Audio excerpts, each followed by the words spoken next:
मैं वैशाली स्वागत करती हूँ आप सभी का आपके अपने प्लेटफॉर्म एग्जाम जंक्शन पे। तो सभी का यहाँ पे स्वागत है, वेलकम है। और फटाफट से सभी लोग इस सेशन को शेयर कर देंगे। बहुत इंपॉर्टेंट आपके लिए ये सेशन है, खासकर क्योंकि आप लोग सीटेट एग्जाम आप सभी को पता है बहुत पास आ रहा है। तो उसमें भाई ये क्लास जो है आपके लिए रामबाण सिद्ध होने वाली है। तो यहाँ पे जितने भी लोग हैं सभी लोग इस सेशन को ज्यादा से ज्यादा शेयर करेंगे, लाइक करेंगे। और हाँ, अगर चैनल पर नए हैं तो चैनल को सब्सक्राइब करना बिल्कुल मत भूलिएगा। तो चलिए चलते हैं यहाँ पे आज का जो हमारा टॉपिक है। और हमारा टॉपिक जो है वो इतना इम्पोर्टेंट है कि आपके एग्जाम में बिल्कुल ये आपको, जैसा कि हमने कहा है कि भाई ये सिर्फ और सिर्फ 50 शब्द हैं और इन 50 शब्द को अगर आपने अपने दिमाग में बैठा लिया अच्छे से तो आपकी सीटेट की, यानी आप सभी को पता है कि यहाँ हर सब्जेक्ट से 15-15 नंबर की पेडागोजी आती है। आप सभी को ये बात पता है ना। और अगर हम पेपर 2 की बात करते हैं तो आप सभी को पता है एसएसटी हो या फिर मैथ और साइंस हो, उसमें आपकी जो पेडागोजी है वो भी आपसे जो है यहाँ पर तगड़ी तरीके से पूछी जाती है। तो अब यहाँ पर जब हम बात करते हैं, क्योंकि आपके स्पेसिफिक सब्जेक्ट्स भी हैं, जैसे कि कुछ लोगों ने इंग्लिश संस्कृत लिया होगा, कुछ ने अगर हम पेपर 2 की बात करें तो मैथ एंड साइंस लिया होगा। तो यहाँ पे जो सबसे इम्पोर्टेंट बात होती है, यहाँ पे सीडीपी हिंदी और यहाँ पे ईवीएस, और अगर हम बात करेंगे यहाँ पर मैथ, और साथ ही साथ आगे यहाँ पर जितनी भी आपकी पेडागोजी है, यानी ये ओवरऑल सीटेट का एक यहाँ पर समाहार है। तो आइए इस पर चलते हैं। सबसे पहले यहाँ पर आपको एक शब्द मिल रहा है। यहाँ पर पहला शब्द क्या है? चर्चा करना। पहला शब्द क्या है? चर्चा करना। और आप सभी को पता ही है कि एनसीएफ 2005 के अकॉर्डिंग यहाँ पर बच्चों को ज्यादा से ज्यादा चर्चा में शामिल कराने की बात कही गई है। बातचीत, चर्चा करना, यानी चर्चा परिचर्चा जो है ये बच्चों के विकास के लिए बहुत महत्वपूर्ण मानी गई है। तो भैया जहां पे आ जाए चर्चा करना, आपको लगा देना है एकदम, वो बिल्कुल आपका जो है सबसे बेस्ट आपका यहाँ पर उत्तर होगा ऑप्शन में। आगे बात करेंगे अन्वेषण विधि। अन्वेषण विधि यानी क्या है? यही कहते हैं इसको खोज, है ना। अन्वेषण विधि या खोज विधि ये आपकी जो है यहाँ पर सबसे ज्यादा बेनिफिशियल यहाँ पर किसमें है भाई? ईवीएस में। ये सबसे ज्यादा बेनिफिशियल ईवीएस में है, एसएसटी में भी है, ईवीएस में भी है। खोज विधि का प्रयोग हम ज्यादा करते हैं। और यहाँ पे बट आपके सामने जब क्वेश्चन आएगा, जब आपके सामने क्वेश्चन आएगा, क्योंकि एक क्वेश्चन अभी कुछ टाइम पहले मैंने कराया था और उसमें था कि अन्वेषण करना, और उसमें क्वेश्चन दूसरा पूछा गया था कि कक्ष में आप बच्चों को किस तरह से यहाँ पर समावेशी बना के रखेंगे।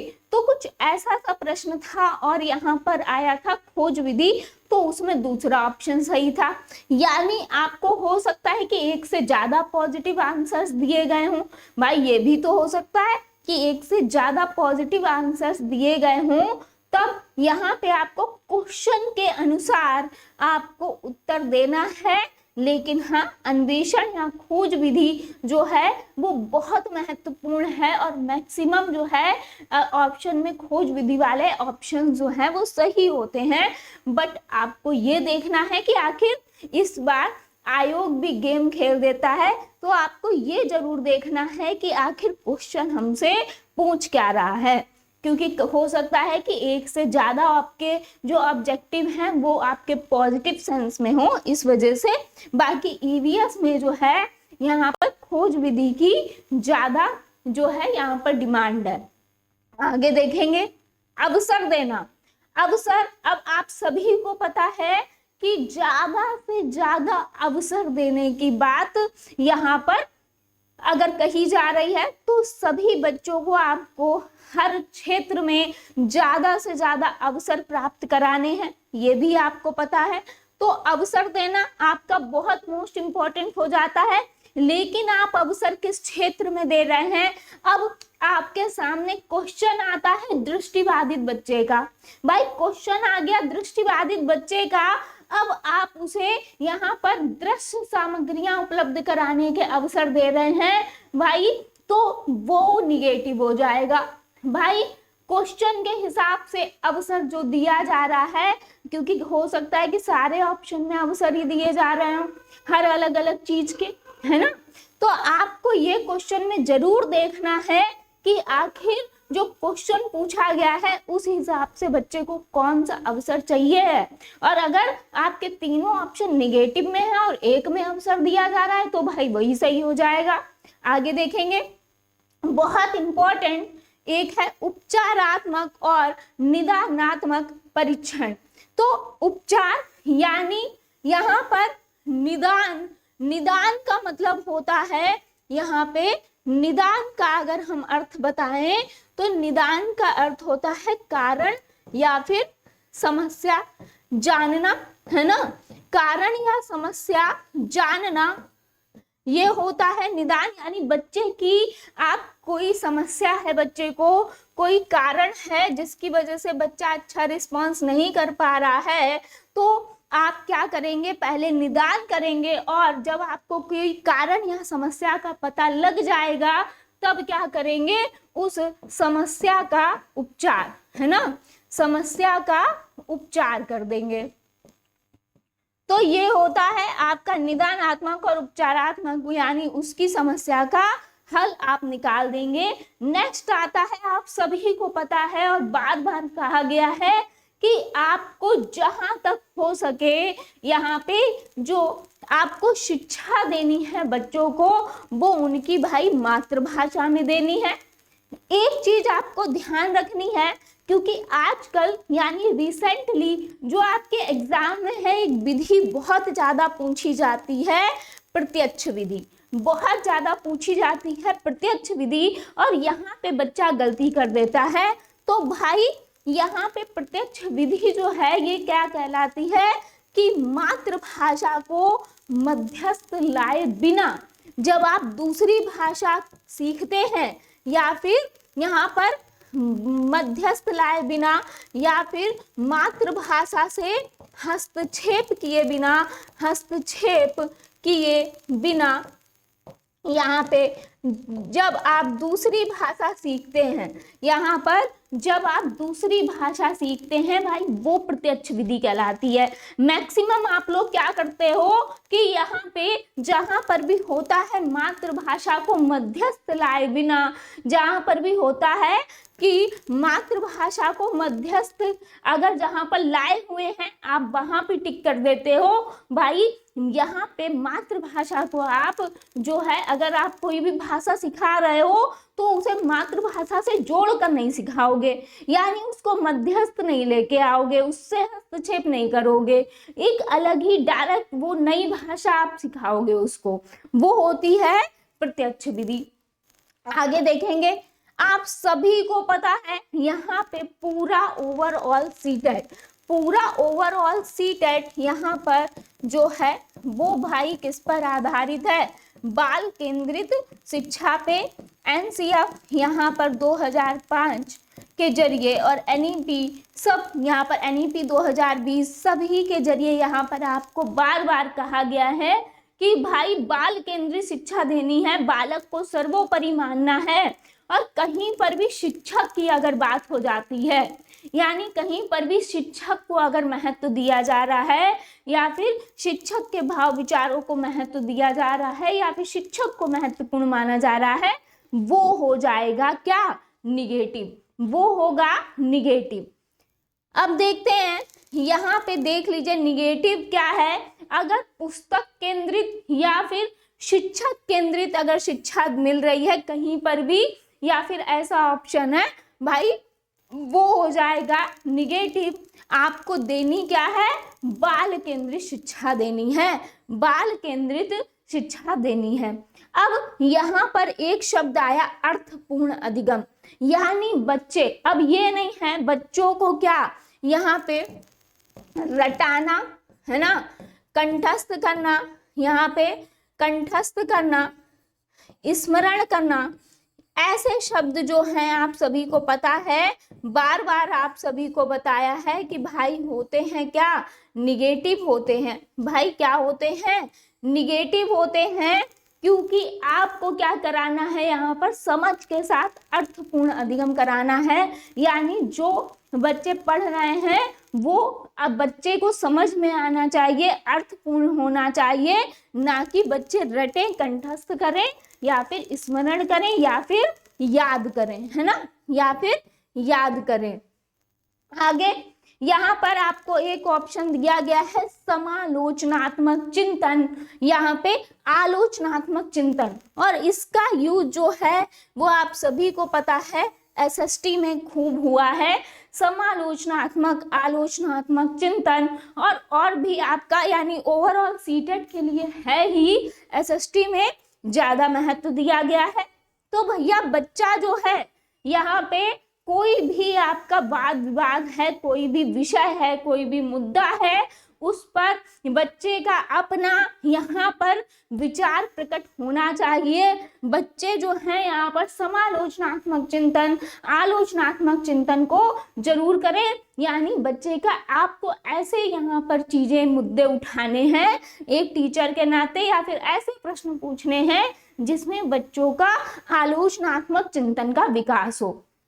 आगे बात करेंगे, यहाँ पे बच्चे के पॉइंट ऑफ व्यू इंपॉर्टेंट रखते हैं, यानी जहां पे बच्चा खुद का पॉइंट रख पा रहा है भाई वही होता है आलोचनात्मक और समालोचनात्मक चिंतन। आगे क्या है, यहाँ पर एक दिया है अपसारी चिंतन। तो यहाँ पर जो महत्वपूर्ण माना गया है अपसारी चिंतन को माना गया है, यानी खुले सिरे वाला प्रश्न। यानी यहाँ पर क्या जो है, यहाँ पर ओपन एंडेड की बात हुई है, ओपन एंडेड की बात हुई है, ठीक है, यानी खुले सिरे वाला यहाँ पर जो है आपको प्रश्न पूछने हैं, यहाँ पर लिख देते हैं, कुछ बच्चे जो है कंफ्यूज ना हो। खुले सिरे वाली चीजें, मुद्दे, प्रश्न इस तरीके से आपको उठाने हैं जिसमें बच्चे अपने पॉइंट ऑफ व्यू रख पाए। तो अब सारी चिंतन क्या होता है, जिसमें बच्चे अपने अपने पॉइंट रख पाए, जिसके एक से ज्यादा उत्तर हो, जिसके एक से ज्यादा उत्तर हो, यानी रटा रटाया कुछ ना हो, ऐसा अभिसारी में सीमित होता है, अपसारी में खुले सिरे वाला होता है। आगे देखेंगे, यहाँ पे एक शब्द आया है विविधता, है ना, विविधता।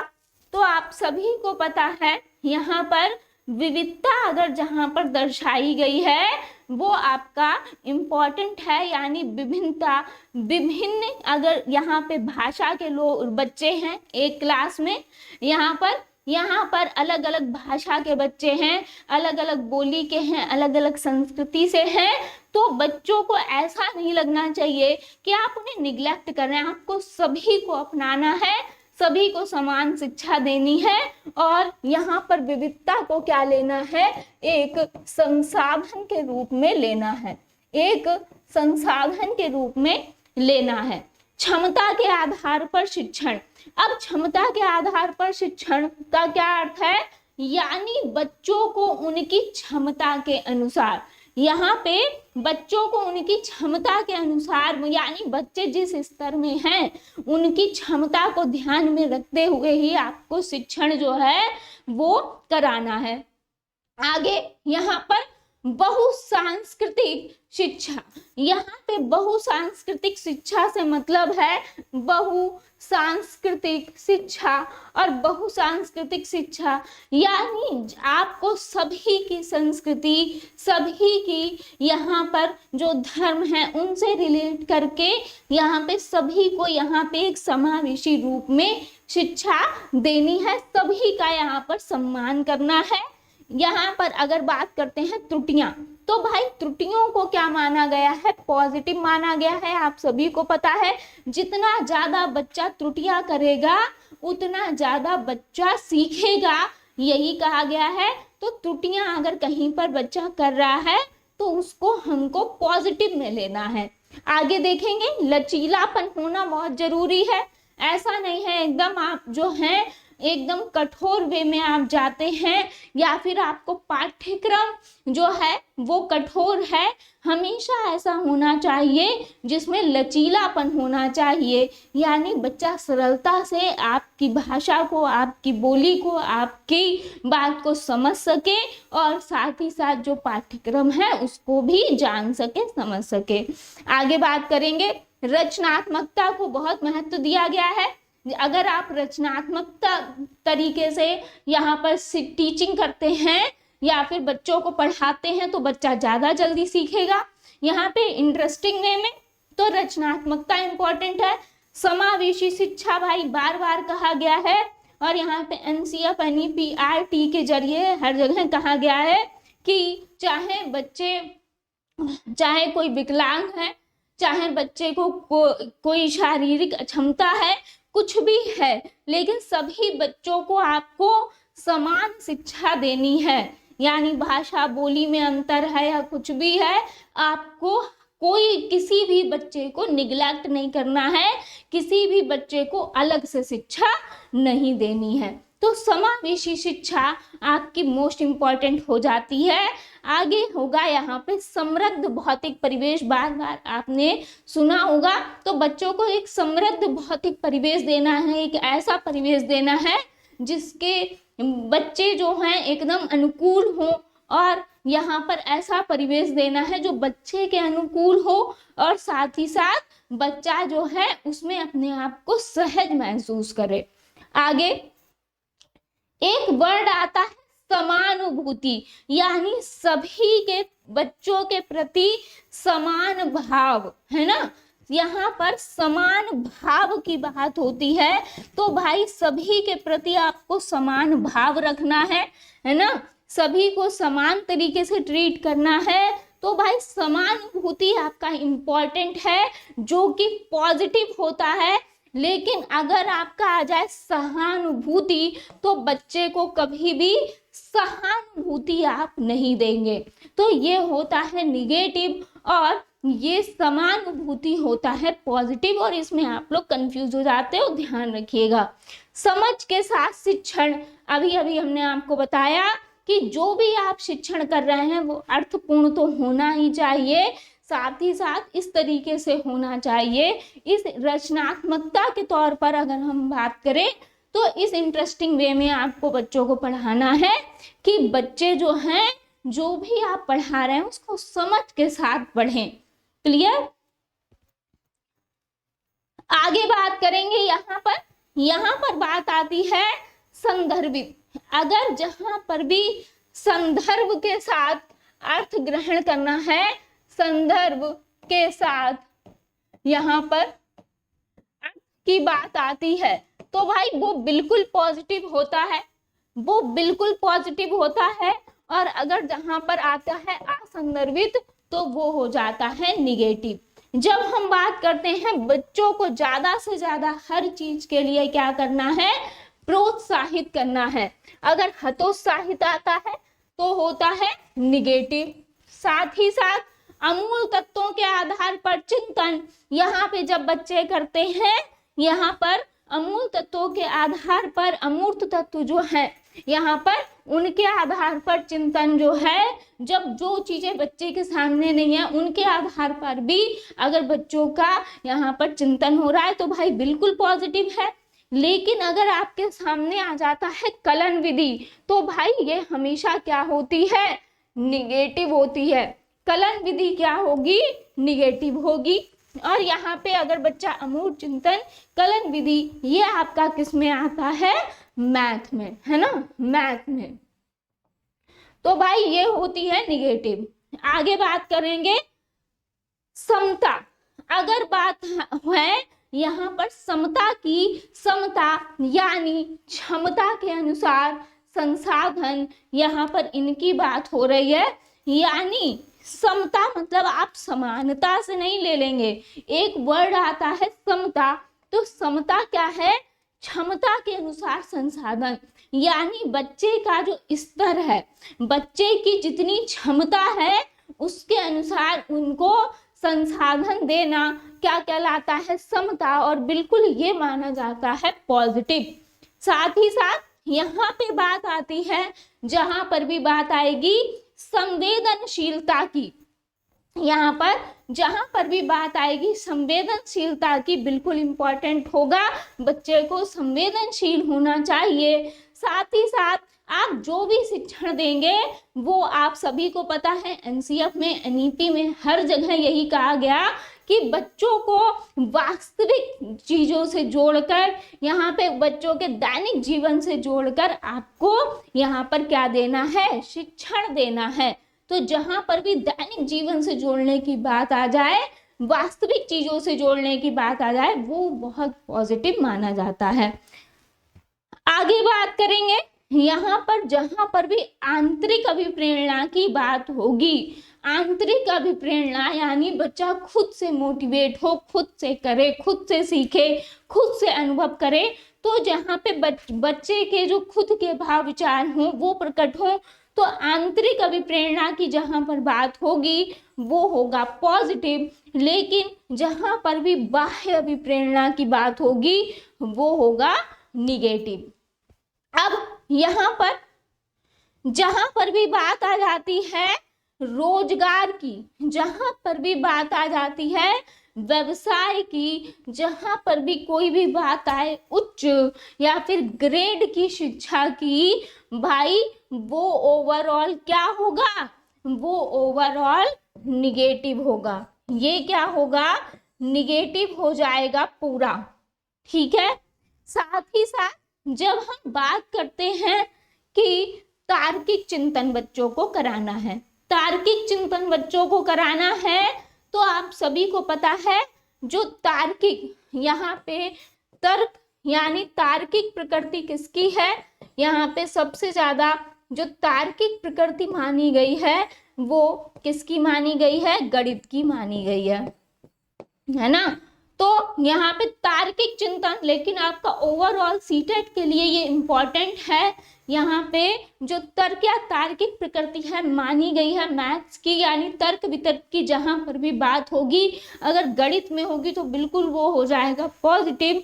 तार्किक चिंतन जो है आपका मोस्ट इम्पॉर्टेंट है, समझ के साथ पढ़ना आपको बता ही दिया गया है। आगे देखते हैं, यहाँ पर खोजबीन के बच्चों को ज्यादा से ज्यादा अवसर प्रदान कराना बिल्कुल पॉजिटिव होता है। आगे यहाँ पर अधिक स्पष्ट, क्रमबद्ध और सुदृढ़, यहाँ पर बात कहीं पर शब्द आता है अधिक स्पष्ट है, क्रमबद्ध है, सुदृढ़ है, तो भाई ये शब्द बिल्कुल आपके पॉजिटिव होते हैं, बिल्कुल पॉजिटिव होते हैं। यहाँ पर स्पष्ट चीजों की बात हो रही है, क्रमबद्ध और सुदृढ़ चीजों की बात हो रही है, तो बिल्कुल ये आपका पॉजिटिव माना जाएगा। व्यापक विकल्प जहां पर दिए जा रहे हैं, यानी एक से ज्यादा व्यापक विकल्प जहां पर दिए जा रहे हैं, तो बिल्कुल पॉजिटिव होगा। उसके साथ साथ यहाँ पे जहां पे विस्तार की बात हो रही है, यानी विस्तार पूर्वक समझाने की, विस्तार पूर्वक यहाँ पर जब बात हो तो वो भी आपका क्या भाई पॉजिटिव माना जाता है। एक चीज आपको ये ध्यान रखनी है, जब बात आती है प्राथमिक स्तर की, तो यहाँ पे सामाजिक एवं व्यवहारिक रूप से आप सोचेंगे, है ना। यहाँ पर सामाजिक और व्यवहारिक रूप से सोचने की बात आती है, और जब हम उच्च प्राथमिक स्तर की बात करते हैं तब मानसिक रूप से सोचने वाला बच्चा होना चाहिए। क्लियर, यानी प्राथमिक में सामाजिक और व्यवहारिक बनाना है और उच्च प्राथमिक में मानसिक रूप से सोचने वाला। आगे देखेंगे, भाषा अर्जन की जहां पर बात होती है, भाषा अर्जन सहज और स्वाभाविक होता है। अपने परिवार, अपने आसपास की जो भी भाषा है हम उसको आसानी से ग्रहण कर लेते हैं, जो बोल रहे होते हैं सभी हम भी वही बोल देते हैं। अब जो अधिगम होता है वो आप विद्यालय जाकर सीखते हैं, है ना। अधिगम का अर्थ होता है यहाँ पर सीखना, और जो कि बच्चा कहाँ, विद्यालय जाकर सीखता है, मीडिया द्वारा, विद्यालय द्वारा सीखता है। तो यहाँ पे आपका भाषा अर्जन हो गया।